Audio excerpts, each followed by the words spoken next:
Joey Let's Dippin' back here for another dip review. And we have something interesting. Apparently a lot of people have never heard of it.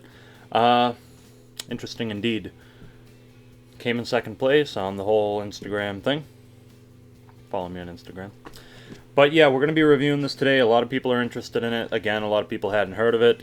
And we'll get into that a little bit here. But we're dipping Red Seal Mint. Yes, Red Seal has a mint. Now, a lot of people don't know about it. It is not as common as Red Seal Natural and Wintergreen.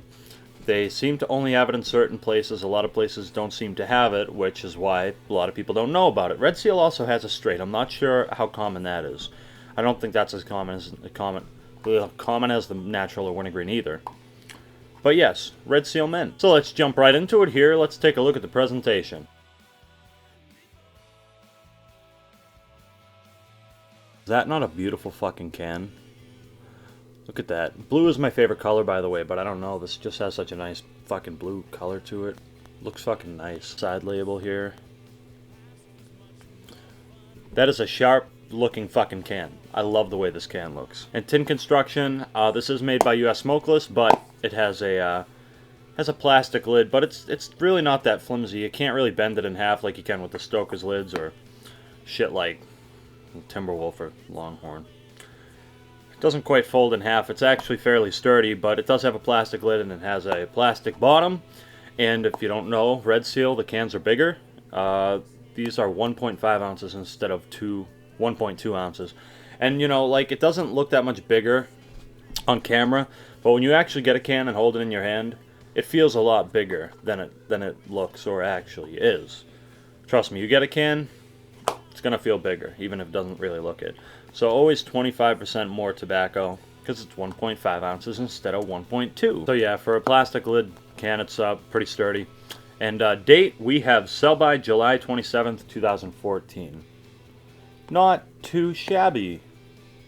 Also notice it's a US Smokeless can, but it doesn't have the guaranteed fresh thing right here. I find that interesting for some reason. Apparently Red Seal is not guaranteed fresh, so if you get a bad can, it's on you. So this can is cracked. I was too excited and curious when I got it to try it that I just couldn't wait. Sorry. But we do have enough left here for a lip. A little more than the lip. Of course, because when you have a can and you have your last lip of it, you can never... There's always just that little bit left. When it happens to me with my Cope Natural, I just take the rest of it and toss it into the next can. This is the only can of Red Seal Mint I have. So typically what I'll do in that case is if there's a little bit left, I'll just throw it in a tin of another mint. Or if I have a wintergreen and there's just a little bit left, I'll throw it into another can of wintergreen I have. Even if it's a different brand, just so it doesn't get wasted. And it won't really change the taste if it's just a little bit, but it also won't get wasted. When I opened my box from Northerner, I ordered a bunch of Red Seal because I wanted to give Red Seal another try and try the flavors I hadn't tried yet. When I opened the fucking Northerner box, I could just smell this mint scent just emanating from it. Couldn't smell the wintergreen or the natural. No, I just smelled mint. So I was like, oh yeah, it's gonna be too strong. And then I smelled it through the can before I cracked it. It's like, oh, it's gonna be too strong. But then I cracked it open and, you know, it's actually very mild smelling mint. It's not like punchy in the face like Grizzly or Skoal. I mean, it does have a very minty smell, but it's not punchy in the face, and it just smells like a natural mint, like a pure mint, not like whatever the fuck you would call Grizzly or Skoal mint. It just smells like a nice, mellow mint scent, which is nice. I appreciate that. A lot of mints aren't like that. So it smells good. So I guess it's that time to pack a lip. Pack a lip with me. That's always nice. Let's get cracking. Let's get packing. Oh, really? I thought I had more than that. Oh, that's going to be a small lip. But it'll have to do, I guess. Well, it's not tiny. It'll be good enough. We're going to pack it in the left today. So, cheers. Take that little bit that's left in there. Ooh. That's all she wrote. It's very quiet when you close these tins. It's very quiet. The final lineup for this tin. Because it's fucking gone. So the flavor. Not bullshitting. Nothing. This is, in my opinion, the best tasting mint dip out there. Now, if you watched my videos a while ago, I used to always say I don't like mint dips. I do like mint dips now. You just need to find the right ones. I love Stoker's mint. I like Copenhagen mint. For some reason, Husky mint's good. And now this mint. Like I said, in my opinion, this is the best tasting mint out there. It just tastes so good. It's like I said, it's not punch in the face, and it doesn't have that signature weird skull mint taste, and it doesn't have that shitty half mint, half straight kind of taste that Grizzly has going on. This is me and Jared, Tennessee Dipper's theory on Grizzly mint. Goes for Kodiak mint as well. Next time you get a can of Grizzly mint, which, you know, why would you do that? Really taste it. I swear, me and Jared taste straight in there. It almost tastes like they took Grizzly straight and just tossed in mint flavor. I'm not crazy. I'm serious. Get a can, or don't. But if you do, and taste it, I taste straight in there. So it doesn't have that. It's just like I said, a natural tasting mint. It has what all the other mints, or well, most of the mints lack. It just has a pure mint flavor, and it's not punch in the face. It's mellow, but it's nice, and I've tried damn near most of them. I can't compare it. It's truly on its own. Can't compare it to any other mint. Any of them. Cut! Oh! Yeah, I'm mismatched today. I haven't showered yet. I want to wear the same shirt I wore yesterday. So I just tossed on another shirt for the video. And then I'm going to shower after this and won't be mismatched anymore. With my extreme OCD, I never mismatch, so this feels weird. Something is not right. Something is afoul in the Ledoux household. This is why I don't wear hats backwards. Looks fucking ridiculous on me. But the cut. It has a good cut on it. Can't even fucking see. Fuck that shit. Has a good cut on it. It's just a normal long cut. But it's got a little bit of a different cut than like Skull would. Or like Hope Natty. I don't know how to describe that though. It might be just a tad shorter. Yeah, I think it's a little bit shorter. But still got a good cut, and that doesn't affect the packability. This stuff packs together great. Throw it in. You get it all situated. Doesn't drift at all. You get zero floaters from this stuff, I find. So, good cut, great packability, all that good shit. Now, texture. This goes for all the red seals, in my opinion, except the straight. I haven't had the straight. Had the wintergreen long cut, wintergreen fine cut, long cut natural, fine cut natural in this.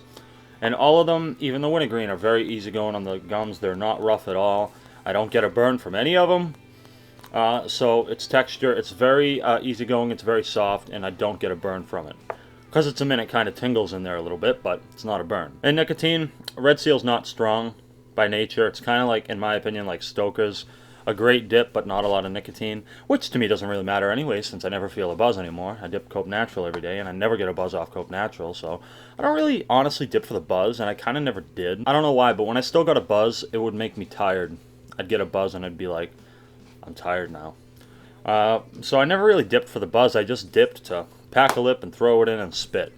The feeling of having a lip in there, the act of spitting, that's what I dip for. Obviously, I'm addicted to the nicotine, but that's not what I enjoy about dip, because I don't feel the nicotine when I dip anyways. I dip for the feeling of it, being in your lip and spitting. That's why I dip. So the fact that the buzz is gone really doesn't bother me. I mean, I really only buzz if I pack a big lip of Cope Snuff or have like Grizzly Wintergreen or something, which I don't dip Grizzly Wintergreen very much, or really ever. But a lot of people have been asking me to re-review it, because I reviewed the dark wintergreen and the wide cut, but I haven't reviewed the long cut wintergreen in years. So, would you like to see me re-review it? Re-review it? Let me know in the comments. I listen to you guys, so if you want me to do it, I'll do it. Spit. It looked light on camera, but the spit is actually fairly dark, and you do get a good amount of spit from it. We have a pretty good date. Now, if you were to compare this to like Stoker's Mint, or even Skull Mint, Grizzly Mint's pretty dry in my opinion. If you were to compare it to Copenhagen Mint, Stoker's Mint, Skull Mint, might seem a little dry, but it's not dry, it's drier.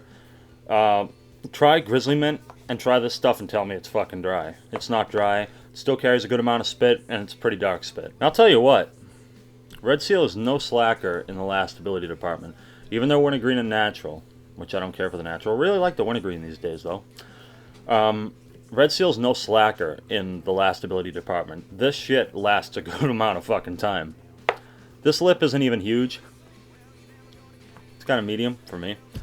And this will probably last me an hour, at least. I'll have this in for a long time, because this shit lasts forever. I'll probably have this in the whole editing process for this video. This lip ain't going anywhere anytime soon. Aftertaste, another good thing about it, doesn't leave a bad aftertaste. You just taste the mint in there for a little bit after you take it out. But it's not a bad aftertaste. It's not artificial in the least. This stuff's not artificial at all. It's very natural tasting. And same goes for the aftertaste. You just take it out, you taste the mint for a little bit, and that's it. No bad aftertaste. Shoutouts, we don't have any rotators today, but do the regulars. We have Jabba McDippin, the Bluegrass Dipper, full review, Dipping with Scrubbles, and a new regular, a good friend I met recently. He's a Canadian dipper I met on Skype, and he's Spencer Strikehurt. I think I finally got to pronouncing his name right. The 5 regulars now. Check them all out, please, especially Spencer, since he's just starting out. I think his videos are good. He's a really good guy. He's funny. So check him out, please. Number of subscribers. Hey, guess what? I don't have it prepped. Why do I never have it prepped? You'd think after over 3 years of doing this that I'd have it prepped. But no, I always forget this part. Alright, so we are up to 12,425 subscribers. We just hit 12,000 and we're already almost at 12.5k. It's like they don't stop. Like they keep going, which is amazing. And I've always said, if my subscribers just stopped today and I never gained another subscriber in my life and it was just like this, I'd be perfectly fine with that, because I never thought I'd get to this point, and I have a great base of wonderful viewers.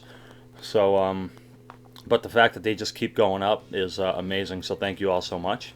I love you all. Keep dipping and spitting, keep cracking and packing. And now it is time for the rating of Red Seal Mint. This, by far, is my favorite mint out there.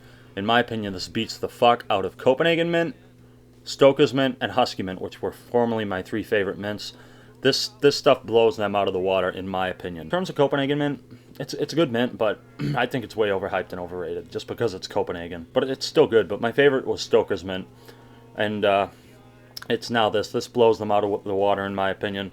If you can find this stuff, please try it. It's really fucking good. Unfortunately, it's a little bit harder to find than the wintergreen and natural, but if you can find it, search for it. Try and find it, and try it, because it's fucking great. I forgot to say the rating, sorry. 10 out of 10. Would I dip it again? Absolutely. If they sold it around here, I would dip this fairly regularly. Wouldn't replace Cope Natural, but I would dip this pretty damn often, I'm not gonna lie. I would dip this stuff a lot if they sold it here. I think every time I go on Northerner to order some stuff to review, I'm gonna get some of this along with it, because it's that good. Anyways, that's been the review. Please like this video, thumb it up if you like it. I think you know all the social media shit that I put out there, my Instagram and all that stuff, but Instagram's what I'm most active on, so follow me on there. The username's just JoeyLeds, no space. And feel free to check out my second channel, Ring of Fire JC. I just do random shit there. Vlogs, bizarre videos of me making random noises, some covers, shit like that. It's my second channel. Check it out. Subscribe. We're almost at 1,000 subs over there, so help me hit 1,000 over there, please. That'd be very nice, and I'd appreciate it. But anyways, that's been the review. I will see you next week with something exciting. And you'll see Jared tomorrow. So, thanks for watching. I'll see you in the next one. Take care.